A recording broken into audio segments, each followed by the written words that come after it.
Hey, it's Tina Forsyth here. I have a spicy little topic for you today. Actually, it's not that spicy.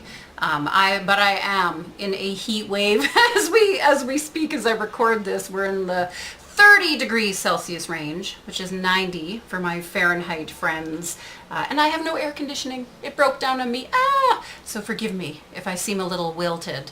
I wanted to talk today about something that might be getting in the way of you creating the success that you're looking for, and you might not even realize it's happening. This is something that I caught myself getting caught up in just about a month ago here now. And this is the safety of confusion. So, how often do you find yourself not taking steps, not taking action, not making decisions because you're confused and you're not sure what to do? Now, granted, there's times where that's legitimate. There's times where we aren't sure what to do. There's times when we need to find the answers and we need to get really purposeful and get real with what it's going to take to make something happen. But what I see happening for a lot of people, and what I caught myself sort of sliding into recently, was the safety zone of confusion. If you are confused, you don't have to take action. And this was something I've spent a lot of time and energy, and I've invested in coaching and all kinds of things in the past year or so, in particular in the past 6 months, to help get really clear on the work that I'm meant to do, to get really clear on what my next level calling is, the continued expansion and evolution of my work. What is that meant to be? And I've got great support around that, and I've been doing great work, and I've started to work with clients in this area, and it's been amazing. And yet, if I'm not careful, every once in a while what sneaks up for me is, but I'm not sure. I don't know what to do. I'm not sure if this is really it. What am I here for, etc., etc., etc. You know, insert your own version of that here. The truth is, I do know.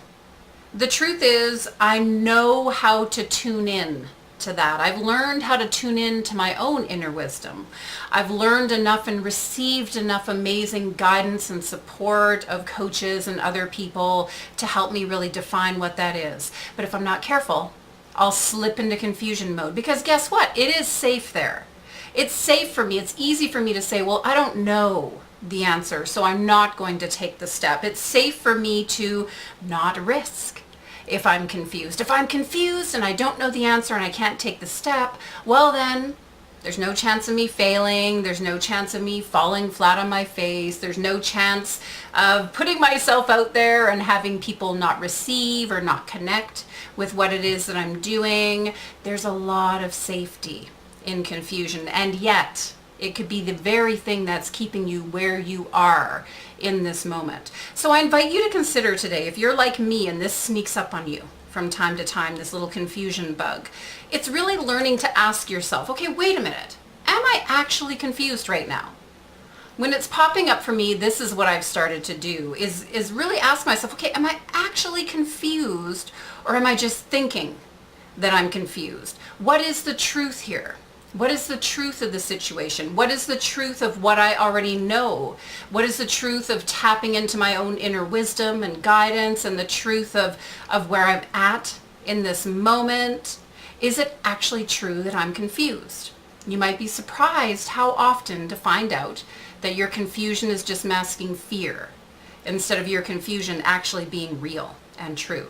So I'd be curious to hear if this happens to you as well. And if it does, if you have any secret tricks, or maybe not so secret tricks, what it is you do to keep yourself clear, to keep yourself focused, to keep yourself motivated. It's one thing to find clarity. Many of us seek clarity. We look for clarity. There's times we need to re-clarify, refocus on who we are and what we're offering. But then it's another thing to find that clarity and keep convincing ourselves that we haven't actually found it yet. That's a whole other layer of getting stuck. And so again, would love to hear your thoughts or comments on this topic. I'm keeping myself focused, keeping myself going, wishing the same for you. Until next time, it's Tina Forsyth, melting Tina Forsyth. Take care. Bye now.